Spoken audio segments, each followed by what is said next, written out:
Mill-ewwel ta' Settembru li ġej, speċjalisti li jaħdmu fil-privat inklużi t-tobba tal-familja se jkunu jistgħu jitolbu għal firxa użu ta' testijiet tad-demm u eżamijiet bl-ultrasound mill-isptarijiet tal-Istat u istituzzjonijiet oħrajn tas-saħħa għal pazjenti li jkunu taħt il-kura tagħhom. Ħabbar dan id-Deputat Prim Ministru Ministru għas-Saħħa Ian Burġ wara diskussjonijiet ma' dawk konċernati fosthom l-Assoċjazzjoni Medika Maltija, l-Assoċjazzjoni tat-Tobba tal-Familja Privati, il-Kulleġġ Malti tat-Tobba tal-Familja, rappreżentanti oħrajn ta' speċjalisti li jaħdmu fil-privat u tmexxija tal-Isptar Mater Dei. Ġie spjegat li din l-ewwel darba mill-2007 il hawn li tali aċċess għall-investigazzjonijiet fis-settur tas-saħħa pubbliku qed jitwessa' għal speċjalisti li jaħdmu fil-privat biex il-proċess ikompli jitħaffef it-talbiet għall-appuntamenti u r-riżultati kollha se jiġu pproċessati elettronikament bis-sistema online tal-MyHealth.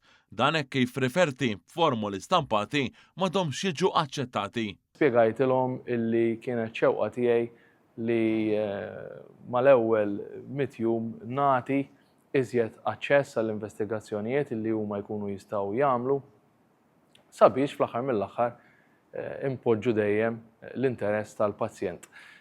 It-tisħiħ tal-kura primarja mhijiex biss il-parti li jista' jagħmel il-Gvern, iżda li proprju naħdmu ma' dawn it-tobba li jinsabu viċin il-familji Maltin u Għawċin. Id-Deputat Prim Ministru spjega dan it-twessieħ tal-aċċess għall-ispeċjalisti privati u parti minn riforma se twettaq fatt ta' fażijiet skont il-kapaċità tal-laboratorji u s-servizzi tal-immaġini mediċi eżistenti u futuri ħalli ma jkunx hemm impatt mhux mixtieq fuq pazjenti li diġà qed jistennew dijanjosi u trattament. Il-Ministeru għas-Saħħa se jevalwa r-riżultat tal-ewwel fażi ta' dan it-twessieħ tas-servizzi tal-ispeċjalisti fil-prattika privata qabel ikompli iwettaq inizjattivi simili oħrajn inkluż aktar aċċess għal rekords kliniċi tal-pazjenti.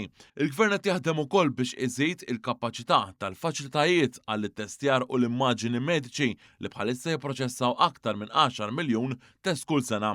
Fl-istess ħin qed imexxi wkoll qatt ta' investimenti infrastrutturali u teknoloġiċi fosthom il-kostruzzjoni tad-Dipartiment il-ġdid tal-Immaġini Mediċi fl-Isptar Mater Dei kif ukoll l-ippjanar ta' proġett fil-qasam tal-biokimika biex tinkiseb awtomazzjoni totali tal-laboratorji. Dan se jwittitri għal aktar twessieħ tal-firxa ta' investigazzjonijiet aċċessibbli għall-ispeċjalisti tal-mediċina tal-familja u speċjalisti oħrajn fil-prattika privata fis-sin li ġejjin.